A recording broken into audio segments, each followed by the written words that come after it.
Hemos escuchado en esa lectura del libro del Eclesiástico el elogio de la sabiduría que aparece en el Nuevo Testamento, en el Antiguo Testamento, perdón.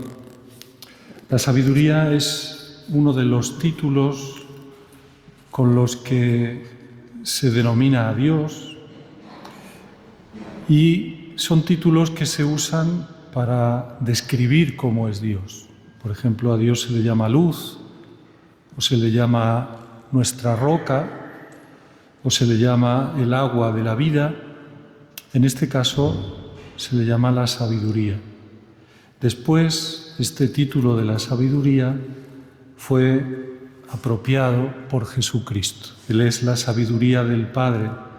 Él es el que nos conduce siempre a la vida.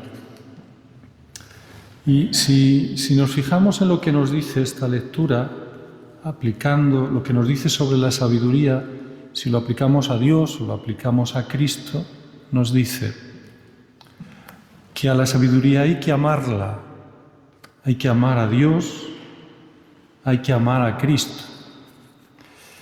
Y además hay que buscarla, no hay que estar solo esperando que venga, sino que yo tengo que salir a la búsqueda de esa sabiduría, a la búsqueda de Cristo, de Dios. Que de esta sabiduría hay que dejarse educar, estar ante ella para que ella nos enseñe cómo debemos comportarnos. Y de esta sabiduría debemos dejarnos cuidar por ella, cuidar por el poderoso, dejarnos cuidar por Dios. Afirma que debemos servirla, poner nuestras capacidades al servicio de la sabiduría de Dios y que debemos confiar en ella cuando en la vida nos pasan diversas cosas, aprender a confiar que son cosas de la mano de Dios para nuestro bien, sean como sean. La sabiduría debe ser guía en medio de nuestras pruebas, a que nos dé luz para caminar en medio de nuestras dificultades. Ella, la sabiduría, si nos dejamos cuidar por ella, se convertirá en fuente de alegría para el que la busca, para el que la ama, y en su vida dará fruto abundante. Todo esto que es unido, la sabiduría, Dios, Cristo, también lo podemos aplicar a San José. Si la sabiduría es Cristo, la sabiduría vivió en la casa de José. Decíamos que lo primero era amarla. Podemos contemplar cómo José amaba a Cristo, amaba a la sabiduría que tenía en casa. Cómo él se dejaba educar por la sabiduría, se dejaba educar por Dios, conducir por él, y se dejaba cuidar por Dios, buscando en su vida la voluntad de Dios, lo que Dios quería. Como José buscaba la sabiduría. Y es hermoso cómo él la buscaría en su propio Hijo. Cuando Jesús comenzara a hablar, a expresarse y a expresar lo que llevaba dentro, que era la sabiduría de Dios. Con qué gusto le escucharía José, con qué gusto le preguntaría José a Jesús. No digamos nada si es servir a la sabiduría.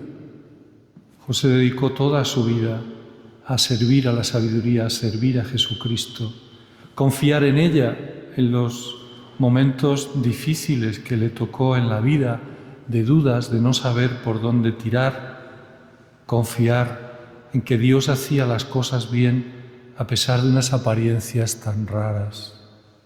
¿Cómo va a hacer las cosas bien Dios con un embarazo antes de tiempo? Si era cuestión de meses que estuvieran casados. Pero Dios hace las cosas así. ¿Cuántas veces la sabiduría de Dios le guió en la prueba a través de la visita del ángel? Y cómo siempre la sabiduría que vivía en su casa le colmó de alegría en su vida.